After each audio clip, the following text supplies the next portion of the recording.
물권법하고 물권법 열심히 하고 채권편에서는 조문만 하고 그리고 총칙 나중에 정리하고 그러시는 거죠. 그걸 다 설명하고. 예, 다 생각에 따라. 예, 다음에 전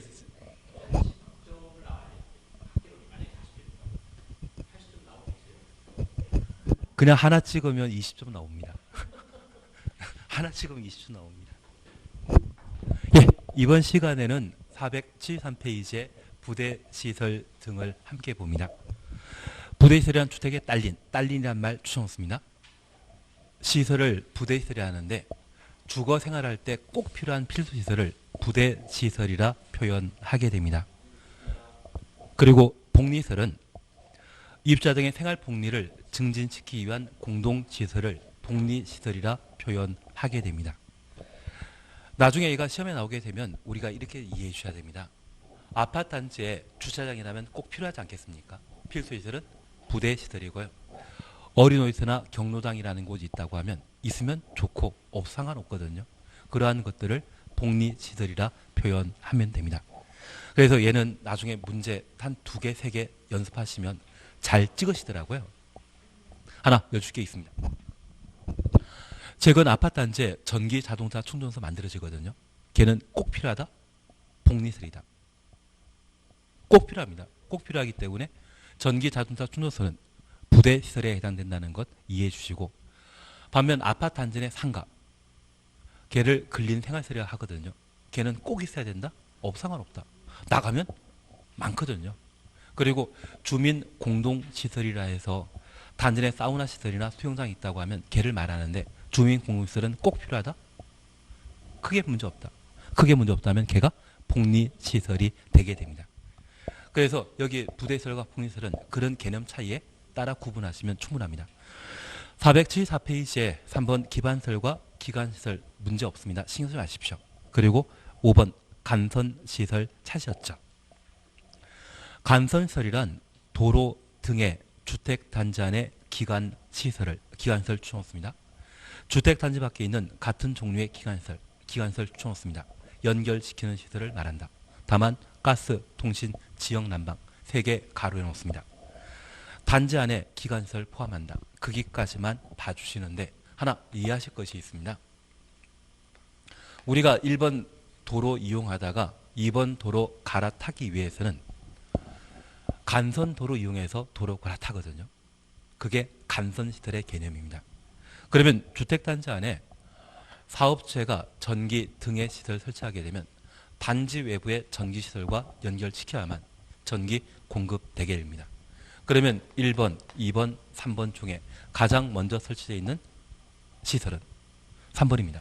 그래서 이미 설치된 시설이라 해서 얘를 기간시설이라 하고 1번과 2번 중에 먼저 설치되어 있는 것은 1번입니다. 그래서 얘가 기간시설입니다. 기간시설과 기간시설을 연결하는 사이시설을 간선시설이라 표현하게 됩니다. 그러면 아파트 단지 내 도로는 복리시설이다, 부대시설이다. 단지 내 도로, 주택단지 안의 도로는 도로 없이 차 다니십니까? 부대시설입니다. 부대시설입니다. 그리고 단지 외부 도로와 연결하는 진입도로 있거든요. 그 진입도로는 가장 대표적인 간선시설이 되게 됩니다. 그러면 이 진입도로는 단지 경계선 안쪽은 부대시설인 주택단지의 도로이고 단지 경계선 바깥쪽이 진입도로인데 이 진입도로와 일반 도로를 연결하는 것이 있다고 하면 걔가 간선시설에 해당되는 것으로 파악해 놓습니다. 가끔 지역난방공사에서 열 공급하는 아파트 단지 있거든요. 그러면 지역난방공사라는 회사에서 아파트 단지까지 열 수송관을 설치하는 경우가 있습니다. 그 지역난방시설은 부대시설이다, 간선시설이다. 단지 밖에 있으면 걔는 간선시설입니다. 그래서 최근 일산 신도시의 지역난방공사에서 공급하는 열 수송관 때문에 열 수송관이 노화되어 문제 있지 않습니까? 단지 밖에 있으면 모두 간선시설에 해당되는 것으로 기억하시고 단지 안에 있으면 부대 시설, 걔는 이미 설치된 시설이라서 기간 시설이라고도 표현하게 됩니다. 취지는 이해되시겠습니까? 취지는 조금 이해되시겠습니까? 그러시면 됩니다. 그리고 4번 리모델링 찾았습니다. 리모델링이란 건축물의 노화 억제, 기능 향상을 위한 다음 행위를 말하는데 1. 대손입니다. 그리고 2번입니다. 사용 금사 1. 박스 안입니다. 475페이지 박스 안 보시게 되면 사용 금사 1 등으로부터 15년이란 말 찾으셨죠. 15년 지난 경과된 공동택의 각 세대 주거자 면적 30% 범위 내 한 줄 밑에 증축하는 것을 리모델링이라 표현합니다. 그리고 30% 뒤에 세대 주거자 면적이 85제곱미터 미만의 경우는 40% 추천없습니다.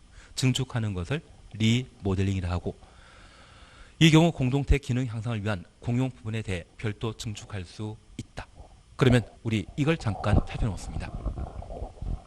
우리가 지금 두 문제가 출제되는 적용 범위에 관한 내용을 함께 보셨는데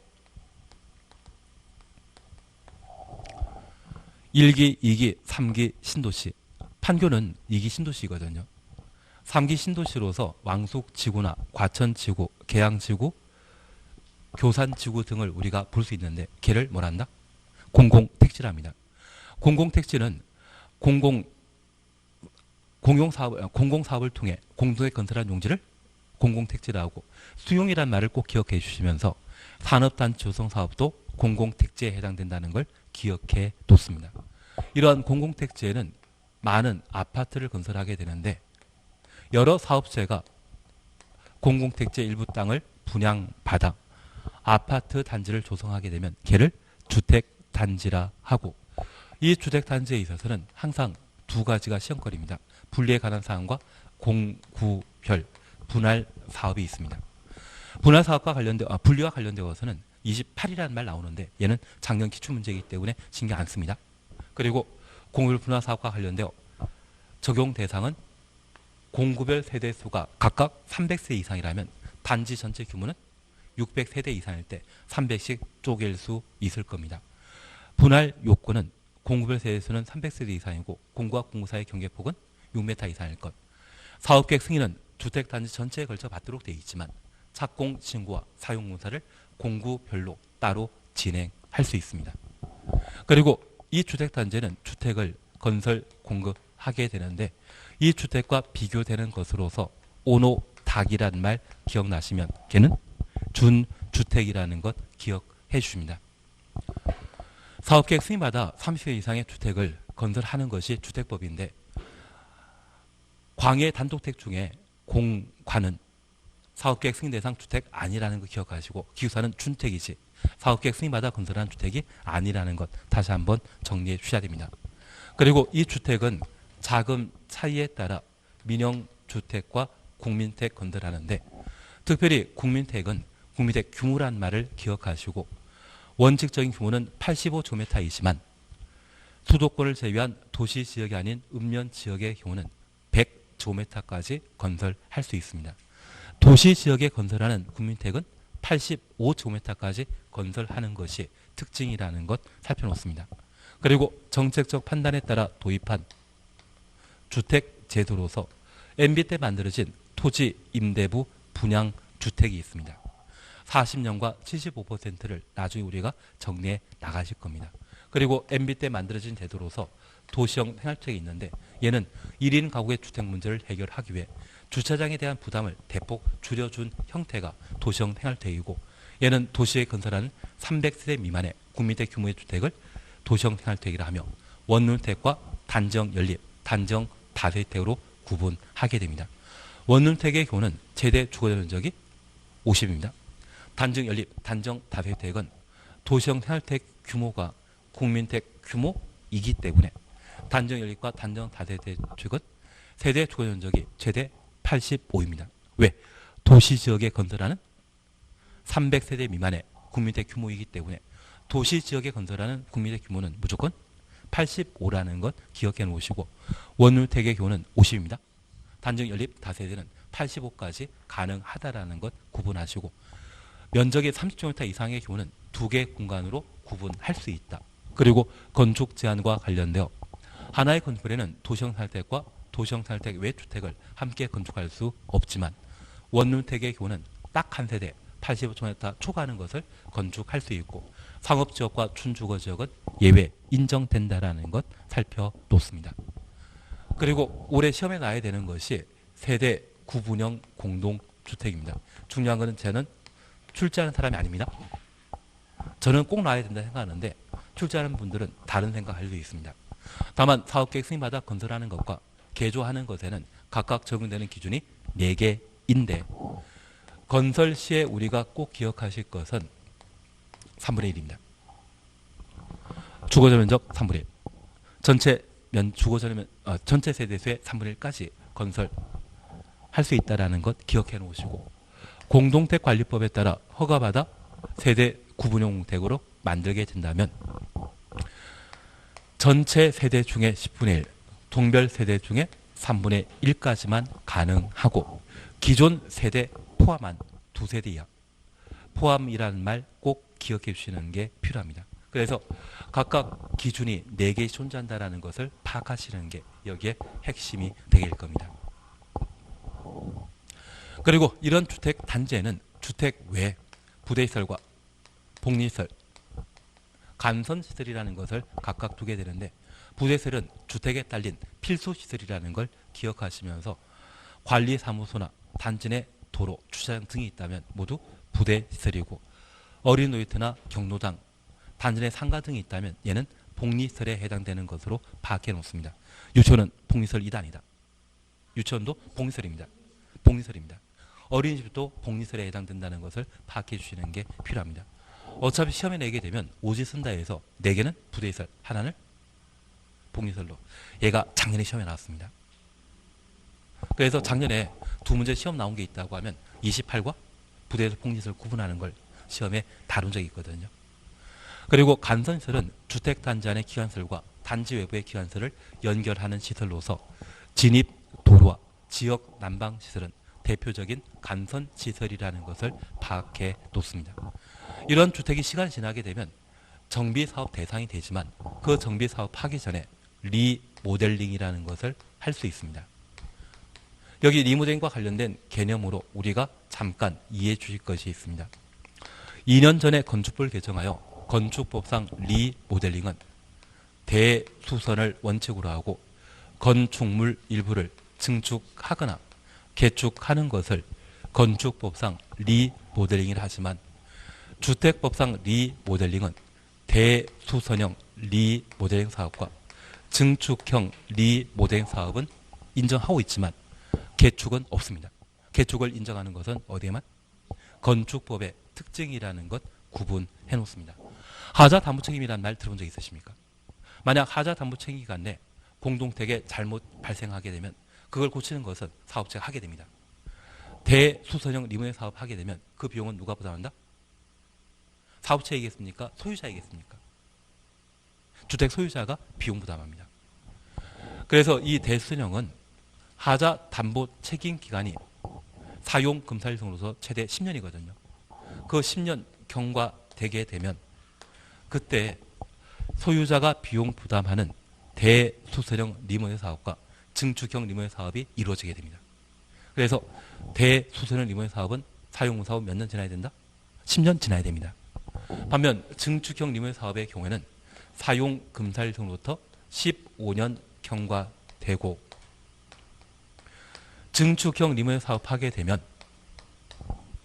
건물 크기가 달라지기 때문에 건물 무게, 하중이 늘어나거든요. 그 하중을 지탱할 수 있는 기둥이나 내력벽 등의 내력 구조부가 튼튼해야만 증축형 리모델링 사업을 할 수 있습니다.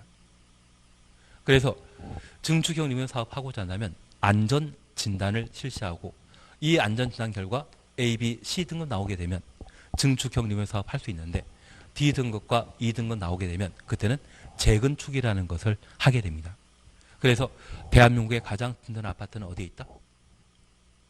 여의도 시범 아파트가 가장 튼튼하거든요. 걔는 1912년에 만들어졌는데 아직 재건축 못하고 있습니다. 그리고 한 12년 전쯤에 압구정 현대아파트에 대한 안전단 통과한 적이 있거든요. 그 당시에는 안전 통과하면 건물 바로 무너지는 줄 알았는데 12년 넘게 사람들 잘 살고 계시더라고요. 그래서 안전단 통과하더라도 D등급, 2등급 나오더라도 살만하다. 그게 결론입니다. 괜한 이야기 드렸습니다. 그래서 여기 증축형 리모델링 사업하고자 한다면 몇 년 지나야 된다? 15년 경과돼야 되고 안전단 통과한 때 A, B, C 등급 나온 때만 증축형 리모델링 사업을 시행할 수 있습니다. 그런데 우리가 하나 이해하실 것이 있습니다. 단순히 고치는 것은, 대손하는 것은 법적 문제 없지만 증축형 리모델링 사업의 경우에는 공동택의 재산 가치가 달라지게 됩니다. 그래서 이 증축형 리모델링 사업에 대해서는 증축 한도를 법에서 정하게 되는데 이 증축하게 되면 주거 전용 면적, 얘를 전유 부분이라고 하겠습니다. 전유 부분의 30%까지 증축하는 것이 원칙이지만 저 전유 부분의 면적이 85제곱미터 미만인 경우에는 40%까지 증축할 수 있는 것이 특징입니다. 그러면 오늘 주택법의 적용 범위에서 국민택 규모에는 85 이하였습니다. 그리고 원주택과 주인 세대를 함께 건축하게 되었을 때 딱 한 세대의 크기가 85제곱미터 초과, 그리고 여기에서는 85제곱미터 미만이 나옵니다. 헷갈릴 수 있겠지만 국민택 규모는 85제곱미터 이하라는 것 기본 잡아 놓으시고 도시형 생활주택 중에 원주택은 85제곱미터 초과, 증축형 리모델링 사업하게 되었을 때 세대 면적이 85제곱미터 미만의 경우는 30이 아니라 40%까지 증축할 수 있다. 그렇게 구분을 자주 보시면서 해주시면 됩니다. 지금 공부하실 겁니까? 천천히 공부하실 겁니까? 일단 민법 잘 넣으시면, 하여튼 모의고사가 제 생각에는 6월 달이라도 민법 점수가 어느 정도 나오시면 1차 평균 50, 60 정도 나오시게 된다고 하면 그때는 계속 1차 점수는 올라가서 생각하시고 그때부터 본격적으로 2차 정리해 나가시더라도 문제 없습니다. 그냥 잘 하시던데요. 하던 거 계속 하도록 하겠습니다. 그리고 공용 부분은 종물에 해당되기 때문에 증축 한도를 제한하지 않습니다. 주물만 제한한다라는 것만 밝혀 놓습니다. 그리고 증축형 리모델링 사업과 관련되어서는 우리 교재 봐주시면 3번 사셨죠. 이후에 따른 각 세대 증축 가능한 면적 합산한 면적 범위에서 기존 세대 수의 15% 이내, 기존 세대부터 15% 이내까지 가로 넣습니다. 그리고 가로 속에 세대수 증가형 리모델링 할 수 있고 세대수 늘린다는 이야기죠. 그리고 수직으로 증축하는 행위, 가로 속에 수직 증축형 리모델링입니다. 다음 요건을 모두 충족할 것. 최대 3계층 이하라 하고 기억 15층 이상일 때는 3계층을 475페이지 밑에서 세 번째 줄입니다. 475페이지 니은번에 14층 이하인 때는 2계층을, 그리고 나번에 수직 증축형 리모델링 대상이 되는 기존 건물의 신축 당시의 구조도 보유할 것. 신축 당시의 구조도 가로 해놓습니다. 그러면 우리 잠깐 구분하실 것으로서 세대수 증가형 리모델링 사업 하게 되면 얘는 과밀화 현상이 발생하게 됩니다. 기존에 200세대 아파트 단지를 기존 세대 수의 15%까지 늘리게 되면 230세대가 되게 됩니다. 단지 면적 같은데 더 많은 사람들이 거주하기 때문에 과밀화 현상이 발생할 수 있거든요. 이러한 과밀화 현상을 해소하기 위해서는 세대수 늘릴 수 있는 범위를 제한할 필요가 있겠죠. 그래서 세대 증가형 리모델링 사업하게 되면 기존 세대수의 얼마? 15%까지만 세대수 늘릴 수 있습니다. 그러면 이 세대 증가형 리모델링 사업과 비교되는 것은 1대1 리모델링 사업입니다. 세대 늘리지 않고 면적만 늘리는 방법이 있거든요. 그래서 가끔 서울 강남 쪽에는 재건축 사업과 관련되어 초과이익 환수 제도의 적용 대상이라고 하면 세대 늘리는 거 포기하고 면적만 늘려버리는 것을 선택하는 경우가 있습니다. 그럴 때 이루어지는 것이 리모델링 사업으로 이해해 주십니다. 그리고 두 번째 우리 보실 것이 수직 증축형 리모델링 사업인데 여기 수직 증축형 리모델링 사업이 이루어지게 되면 층수가 달라집니다. 얘는 안전상의 문제가 발생할 수 있습니다. 얘와 비교되는 것은 수평 증축형입니다. 우리 가끔 아파트 보게 되면 아파트가 계단식 아파트일 때 계단 한 라인에 양쪽에 세대 배치하는 게 일반적이거든요. 그러면 옆으로 수평 증축하게 되면 새로운 라인 만들어 놓고 새로 기둥과 내력벽 설치하게 되면 안전상의 문제가 모두 해소되게 됩니다. 반면에 층수가 달라지게 되면 15년, 20년 전에 만든 아파트의 기둥이 증가하는 층수를 감당할 수 없다고 하면 안전상의 문제 발생할 수 있거든요. 그러면 20년 전에 아파트 건축한 사람은 15층짜리 아파트 만들게 되었을 때 그 하중만 딱 견딜 수 있는 구조 만들 시 충분한 구조 만드는 사람 없습니다. 그래서 수직으로 증축하게 되면 안전상의 문제가 발생할 수 있고 그러한 안전상의 문제를 해소하기 위해 최대 증축할 수 있는 층수는 3계층이고 15층짜리 아파트와 14층 이하의 아파트의 안전 기준이 서로 다릅니다. 그래서 15층 이상일 때는 3계층을 14층 이하일 때는 2계층을 수직 증축할 수 있습니다. 이렇게 건물의 층수가 달라지게 되면 무게 늘어나죠. 그러면 기존 공동택의 내력 구조부나 기둥에 보강 공사해야 되거든요. 그러면 20년에 만들어놨을 때 아파트의 구조, 설계 도면이 있어야만 보강 공사가 원활하게 이루어질 겁니다. 그래서 이때 구조도는 리모델링 할 당시에 구조도가 아니라 해당 공택을 신축할 당시에 구조도 확보된 때만 수직 증축형 리모델링 사업을 시행할 수 있습니다. 취지는 이해되시겠습니까? 그래서 우리가 구분하실 것은 현재 증축형 리모델링 사업은 세대수 증가형과 수직 증축형으로 구분하고 있다. 세대 증가형의 경우는 과밀 현상을 해소하는 것이 목적이고 수직 증축형의 경우는 안전상의 문제를 해결하는 것이 목적이라는 것만 살펴놓습니다. 한 장 넘기시면 이번 리모델링 기본계획 찾았습니다. 잠깐 확인하실 것이 있습니다. 리모델링 기본계획이란 세대수 증가형, 세대 증가형 가로 해놓습니다. 리모델링으로 인한 도시 과밀 등의 문제를 체계적으로 관리하기 위해 수립하는 계획을 말한다. 확인되시겠습니까? 그러면 리모델링 기본계획은 수직 증축형과 관계된 것입니까? 세대 증가형과 관계된 것입니까? 세대수 증가형과 관계된 행정계획이라는 것 구분하십니다. 그리고 우리 재미로 기억해 주실 것이 있습니다. 현재 우리가 공부하게 되는 다양한 행정계획 중에 도시군 기본계획과 도시군 관리계획 그리고 정비법에 공부하셨던 정비기본방침 정비기본방침은 국토교통부 장관이 수립하는 행정계획입니다. 그리고 정비법의 정비기본계획 정비기본계획은 특별시장, 관시장이 수립하는 행정계획입니다.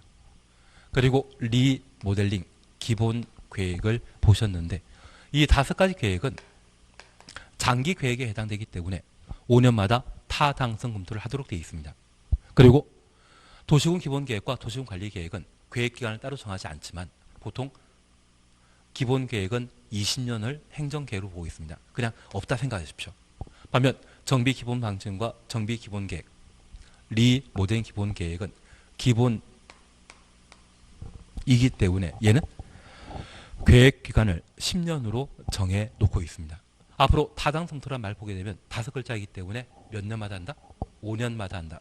5년마다 타당성토하는 행정계획은 총 몇 개? 5개입니다. 도시군 기본계획과 도시군 관리계획, 정비법의 정비기본방침, 정비기본계획, 리모델링 기본계획 총 5가지가 5년마다 타당성 검토하고 저 5가지 계획 중에 3개 계획의 계획기간은 10년입니다. 정비기본방침과 정비기본계획, 리모델링 기본계획의 계획기간은 10년이다. 그렇게만 구분해 놓습니다. 그래서 리모델링 기본계획은 세대 증가형과 관계되어 있다는 것 확인하시고 특히 어떤 문제를 해결하기 위해 수립한 행정계획입니까? 과밀화 현상을 해소하기 위한 계획이라는 것 확인해 놓습니다. 그래서 항상 세대 증가율 리모델링 사업 보게 되면 과밀 현상을 해소하기 위한 대책 마련돼야 된다는 것 기억하시고, 수직 증축형 리모델링 사업은 층수가 달라지는 것이거든요. 그래서 얘는 안전과 관련된 문제를 해결하기 위한 대책을 마련하도록 되어 있습니다. 그렇게만 구분하시면 됩니다. 그리고 5번 사업체에 관한 사항을 우리가 함께 보시는데, 사업체는 건축법상 건물 건축하는 자를 건축주라 하고 주택법에서는 사업주체라 표현하게 됩니다. 그래서 1번, 2번 묶어놓습니다. 국가, 지방자단체, 주택공사, 지방공사, 얘들을 공적 사업체라 표현합니다. 그리고 3번 등록한 주택건설사업자 등, 얘들을 민간이라 표현합니다. 그리고 양가로 2번 주택조합은 얘가 1월 달에, 근데 우리 1월 달에 개정해서 개정자료 안 받으셨죠? 알겠습니다. 근데 주택조합이 1월 달에 개정되었는데 그 개정 사항이 6월 달과 7월 24일 날 쭉 개정되게 됩니다. 그래서 이 주택조합과 관련되어서는 7월 24일 날 개정 확정되게 되면 이것 기준으로 공부하셔야 되시, 그 전에 다른 내용을 공부하시게 되면 시험은 A, B, C 중에 뭘로 나옵니까? C로 나오거든요. 앞에 공부하시면 헷갈리십니다. 그래서 우리 이번에 모의고사 볼 때 주택조합과 관련된 파트는 무조건 안 합니다. 시험 나오더라도 몰라 상관없습니다. 7월 24일 날 이후에 개정된 내용 가지고 조합에 관한 내용을 정리하시는 것이지, 주택조합과 관련된 다른 내용은 지금은 볼 생각 마십시오. 그게 제일 낫습니다. 이번 모의고사에 조합 나왔습니까? 민법하고 개로만 보신 겁니까? 그래, 안 넘어가도록 하겠습니다. 하여튼 7월달까지 모의고사에서 조합 파트에 대해서는 틀리건 맞건 신경 쓰지 마십시오. 7월 24일 날 개정 다 확정되게 되면 그때 정리해 나가실 내용들입니다. 현재 주택조합은 지역주택조합과 직장주택조합, 리모델링조합 세 가지로 구분된다. 그 정도면 충분합니다.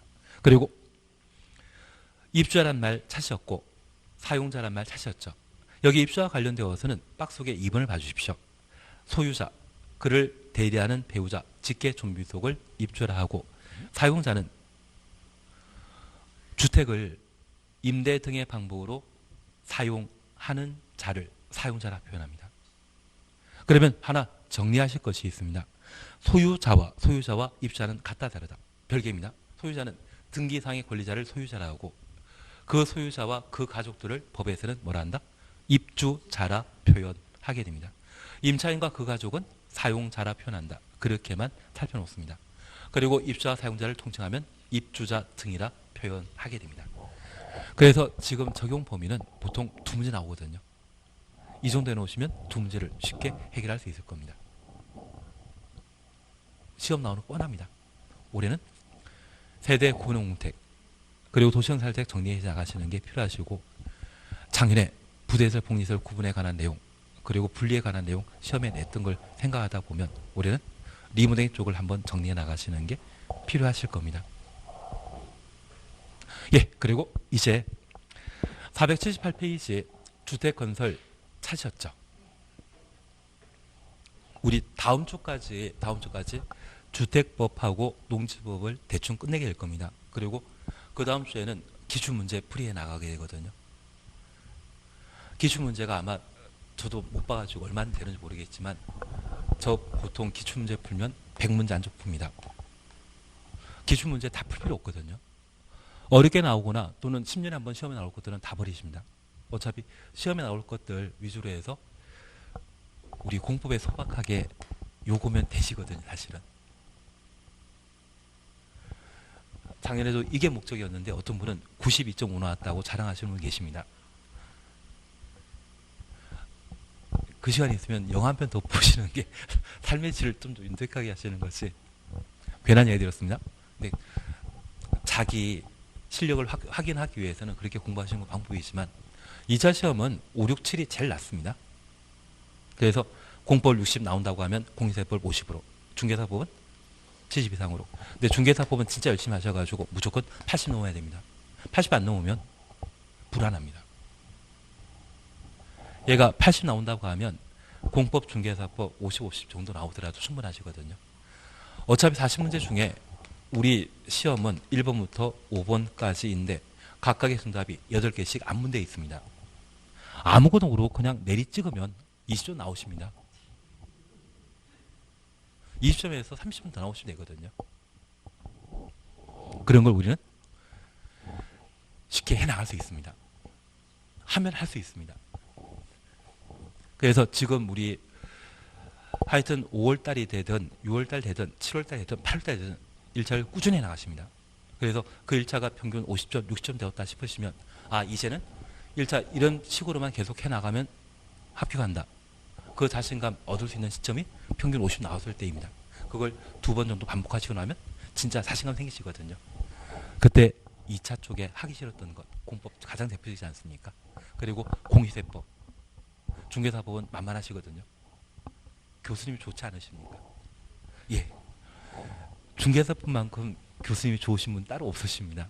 공법은 인간성이 좀 나쁘고 저는 날라리 같다는 생각이다 보니까 아마 다음 주까지 진도 나고 나서 기출문제 보게 되면 기본서하고 문제를 같이 볼 겁니다.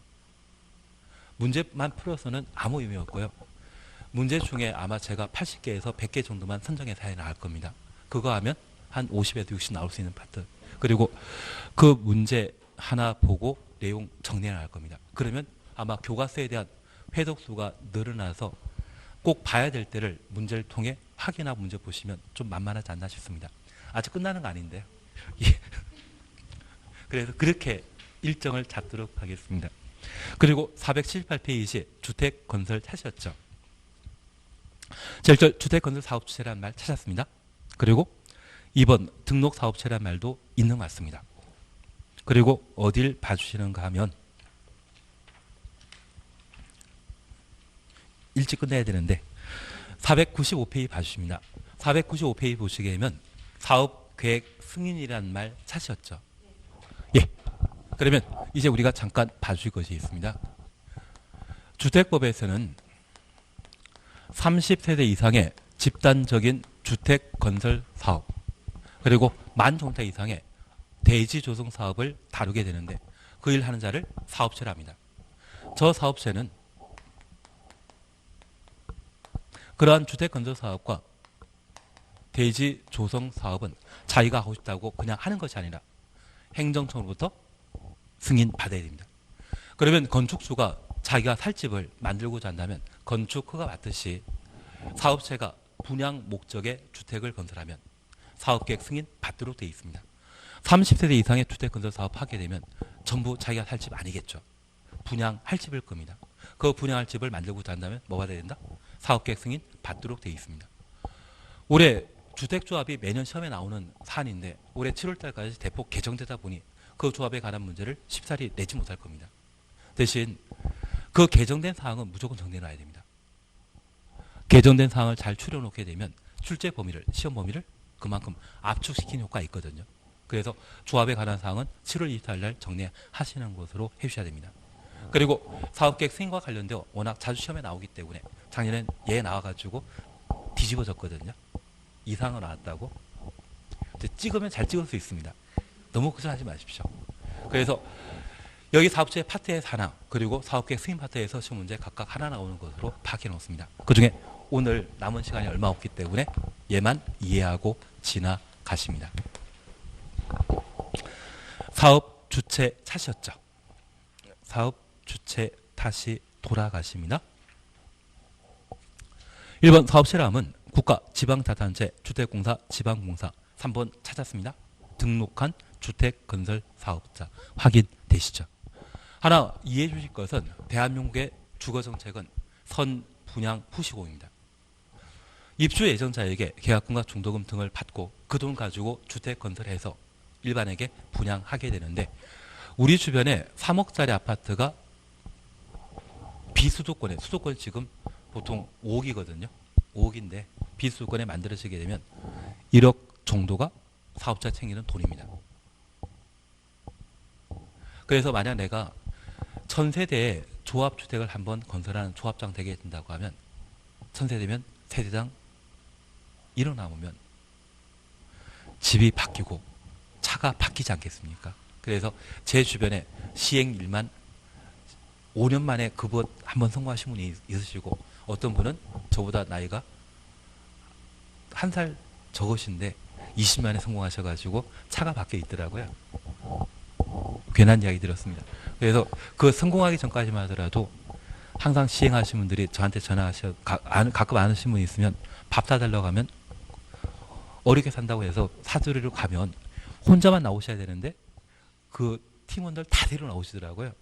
그리고 저한테 밥 얻어 드시는데 불구하고 그 직원 모두가 그 자리에서 이번에 일만 통과되면 200억 번다, 300억 번다, 500억 번다.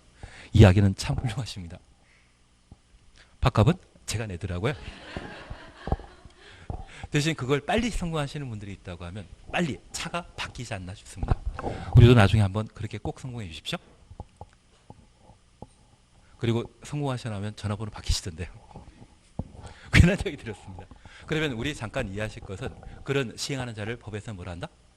사업 주체라 하고 이 사업자는 공공, 국가 등인 자가 주택건설 사업의 사업 주체가 되게 됩니다. 다만 이 국가, 지방자탄체, 주택공사, 지방공사를 제외한 자를 우리는 민간이라 하고 이 민간의 경우는 아무나 하는 게 아니라 등록 사업자만 할 수 있거든요. 그 등록 사업자는 다음 주에 하려고 하는데요. 예, 다음 주에. 일찍 안 가고 싶으시죠? 저도 보내드리는 거 아쉽지만 다음 주에 뵙도록 하겠습니다. 오늘 여기까지 하도록 하겠습니다. 수고하셨습니다.